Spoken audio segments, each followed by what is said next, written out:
Have you ever noticed that the foods you turn to for comfort are often the same foods you feel the most afraid of?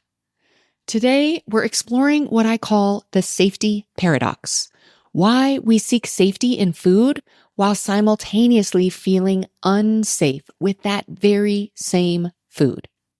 Understanding this paradox might just be the key to finally making sense of your relationship with food. Welcome to Binge Eating Breakthrough, the podcast to help you stop feeling out of control around food and build trust with your body. If you've tried everything but still feel stuck, you're not alone. I've been there too. I'm Jane Pilger, and I'm here to help you see binge eating in a new way so you can finally break free. Each week, you'll get the tools and insights to create peace with food and your body. Your breakthrough starts now. Hello, trusted listener.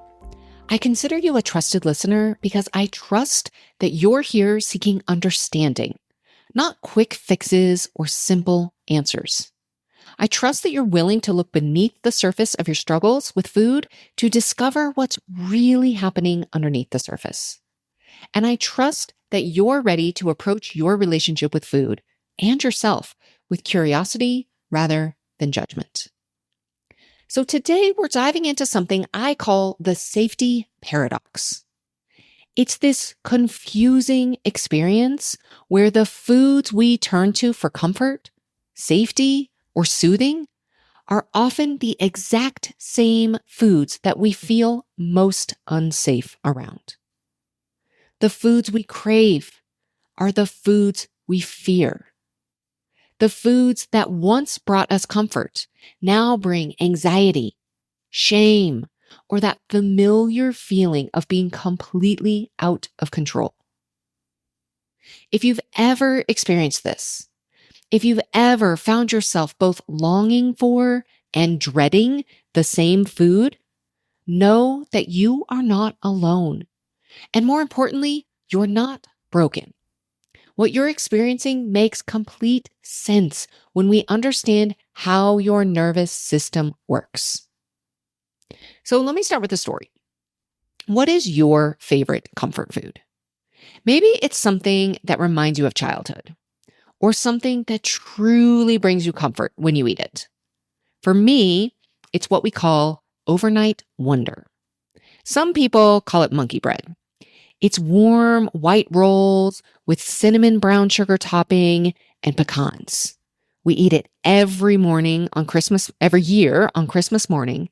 And that combination of the bread, the cinnamon sugar, and the texture of the pecans is absolutely delicious.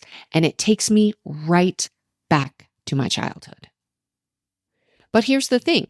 Baked goods with cinnamon and sugar have also been fear foods for me. Foods I used to binge on with regularity.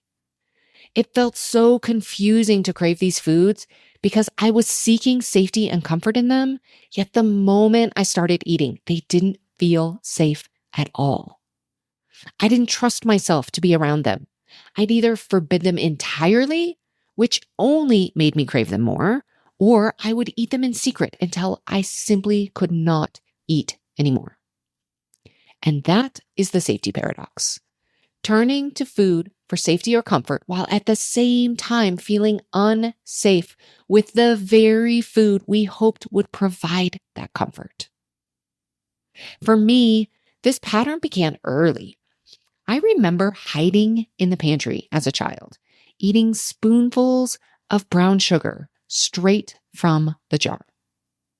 But I also have these beautiful memories of making warm cinnamon crumb coffee cake on the weekends as a family. I really cherished this time together. It was the one time we all slowed down and enjoyed being together. I loved taking part in making the coffee cake, and there was something so special about those weekend mornings filled with the smell of cinnamon and the warmth of connection. I had a very loving childhood, but we didn't really do emotions in my family. I learned that I could find comfort and connection through the soothing sweetness of sugar. sometimes in secret, and sometimes through these precious family moments. It was reliable. It was always there. It never rejected me or told me I was too much.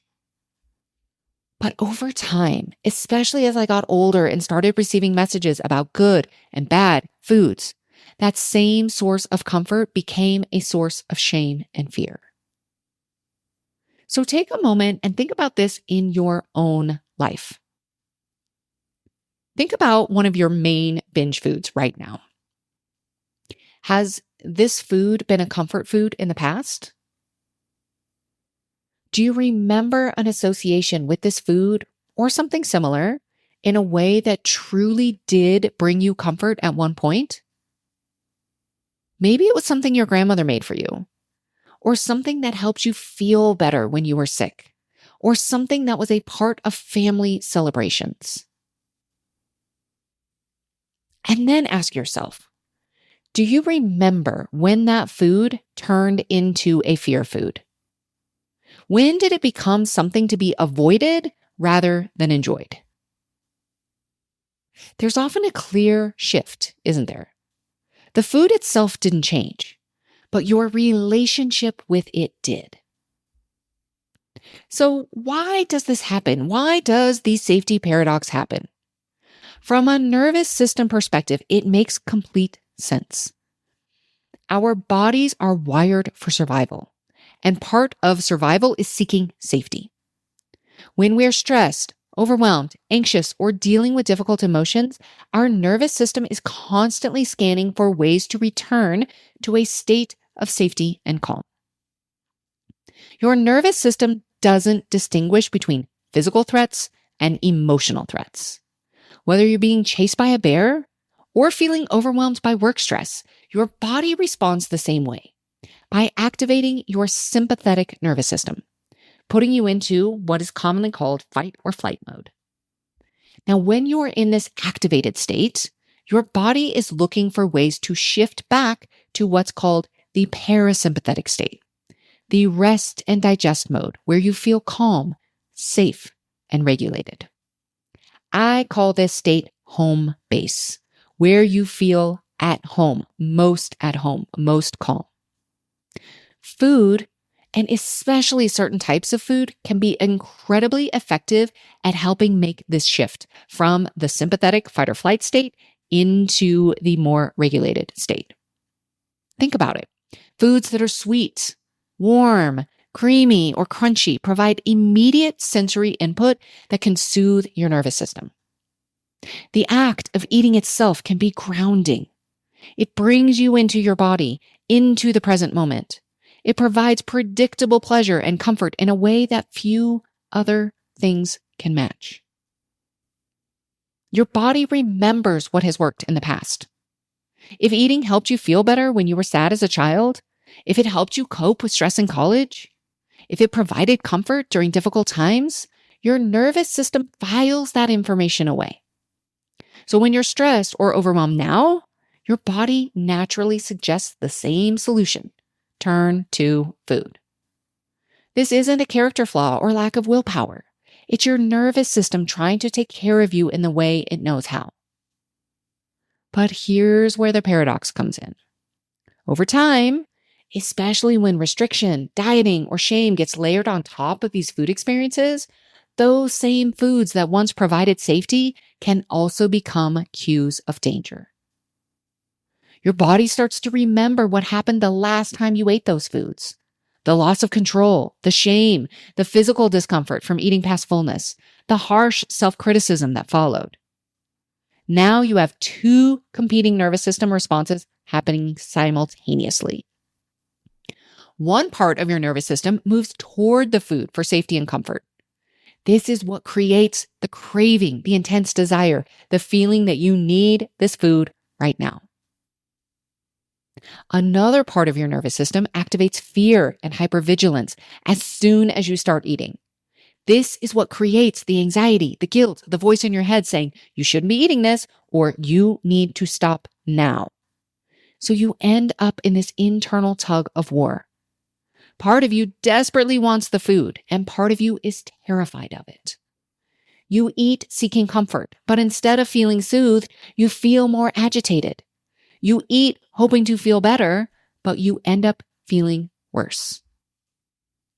This internal conflict keeps you stuck in what feels like a never-ending cycle. You restrict the food because it feels unsafe, which makes your body crave it more intensely. Then, when you finally do eat it, you feel out of control, which reinforces the belief that this food is dangerous and needs to be restricted. The key to understanding why it's so hard to stop binge eating is recognizing you're not just dealing with hunger or cravings.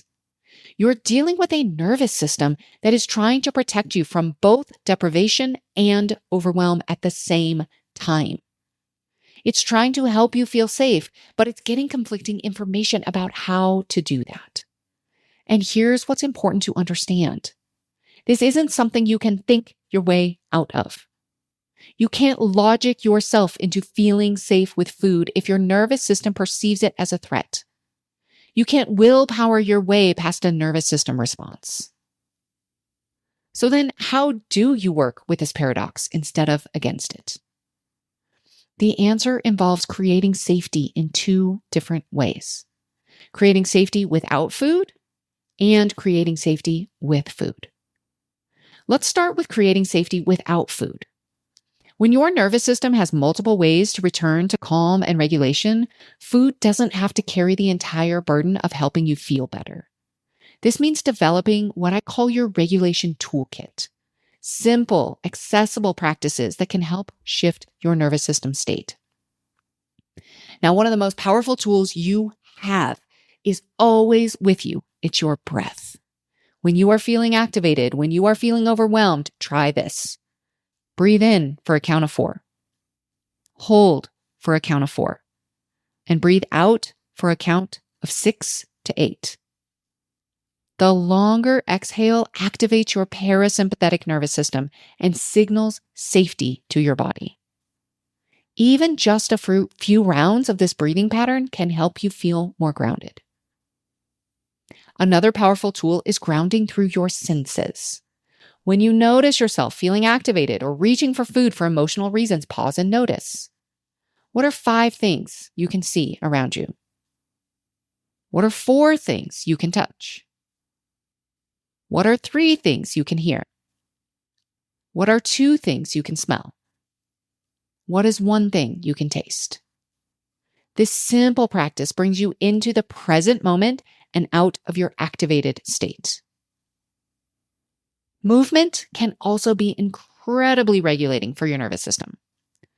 This doesn't mean you need to go do an intense workout. Sometimes just gentle stretching, walking outside, or even just shaking out your hands and arms can help discharge excess energy and bring you back to center. The key is to experiment and find what works for your unique nervous system. What helps one person feel calm might feel activating to someone else. Pay attention to what genuinely helps you feel more regulated, more grounded, more at peace. Now, let's talk about creating safety with food. This is often the harder part of the equation, but it's equally important. Creating safety with food means gradually rebuilding trust. Trust that you can be around certain foods without losing control. Trust that you can eat for pleasure without it being a moral failing. Trust that your body knows how to guide you.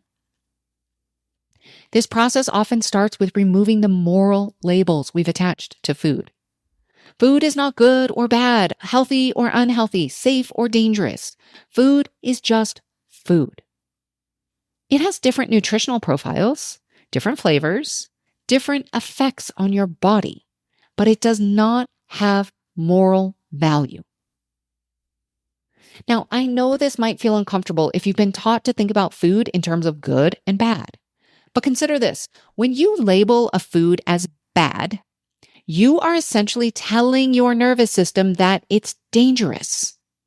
And when your nervous system perceives something as dangerous, it creates the very restriction binge cycle you are trying to escape from.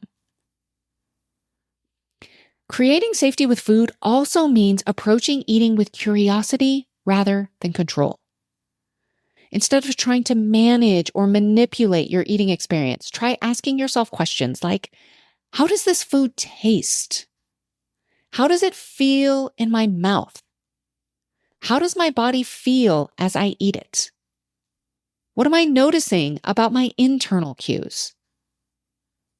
Do I even like this food? What do I like about it? This kind of curious awareness helps your nervous system understand that eating can be a safe, exploratory experience rather than something that needs to be controlled or feared. My husband and I will do this a lot at dinner. Let's say we go to dinner and let's say we get a dessert and we share it. We will often take bites and explain to each other, here's what I like about it. Ooh, I really like this. I like this texture. Oh, I don't like that. And really get very detailed and nuanced. Because when you really pay attention to the flavors, to the textures, to how it tastes, you're connected, you're present, you're in the moment. You're not thinking, I shouldn't be eating this. How many bites? Am I going to have 2 bites? Am I going to have 3 bites? Am I going to leave any behind? Maybe I'm going to eat it all. I'm going to be better tomorrow. All of that is generally what's going on in somebody's head. But when you can really be there in the moment with curiosity, you are creating safety. This curious awareness helps your nervous system understand it can be safe. It can be exploratory. We don't have to control or fear it. Now, here's something else. This could surprise you. Creating safety with food sometimes means allowing yourself to eat past comfortable fullness, especially as you're beginning this whole process. If your body has learned that food might be taken away again, it might need some time to trust that it's truly allowed to have what it wants. Now, this doesn't mean binging is the goal. It means that as you rebuild trust with food and with yourself and rebuild connection with the signals and the communication from your body, there might be times when you eat more than feels comfortable. And that's part of the process rather than evidence that you can't be trusted with food. Working through the safety paradox takes time and patience. Your nervous system has been trying to protect you, even if its methods haven't been serving you. And as you create new sources of safety and slowly rebuild trust with food, you'll likely notice that your relationship with your former binge foods starts to shift. Now, this process does take time, and sometimes it takes the assistance of somebody else. Sometimes it takes another nervous system. The process of co-regulation, where you can co-regulate with somebody else who has a more calm and regulated nervous system around food, sometimes it takes that to be able to train and calm your own nervous system. There is nothing wrong with this. This is how safety is created for so many people, is we create it through co-regulation and through others. So if you need assistance with this does not make anything bad or wrong. It literally is part of the process. Now, what can happen is that the foods that once felt overwhelming, they might start to feel neutral. The intense cravings might become gentler preferences. That fear might transform into curiosity. And it doesn't happen overnight, but it does happen. I've experienced it for myself, and I've seen it with far too many people to believe that it to believe that it can happen. I'm trying to say a double negative, to not believe that it can happen for you. I know with 100% certainty that it can happen for you. All right, I want to leave you with this. The safety paradox is not a problem to be solved. It's information to be understood. Your body's response to food, even when it feels confusing or frustrating, is your nervous system's attempt to take care of you. And when you can see it through this lens of care rather than criticism, you create space for that genuine, lasting healing to occur. Now, if you want to dive deeper into understanding why you struggle with food and how to create lasting change, I want to invite you to watch my free Binge Eating Breakthrough mini-series. It's a series of videos where you're going to learn all about binge eating, why you struggle, and really discover some practical strategies for rebuilding trust and safety with food and yourself. You can access it at janepilger.com/mini, and I'll be sure there's a link to that in the show notes as well. Remember, your body is always trying to communicate with you, even through experiences that feel difficult or confusing. Learning to listen with compassion rather than judgment is one of the most powerful steps you can take toward healing your relationship with food. That's what I have for you today. I'll see you next week. Thank you for listening to Binge Breakthrough. If you would like personalized guidance, insight, and support to implement the tools, skills, and concepts you are learning on this podcast, I have just what you need. Cultivate an entirely new relationship with yourself and with food, alongside other women who know and understand your struggles. Coaching, connection, and change are waiting for you. Spots are limited, so sign up today.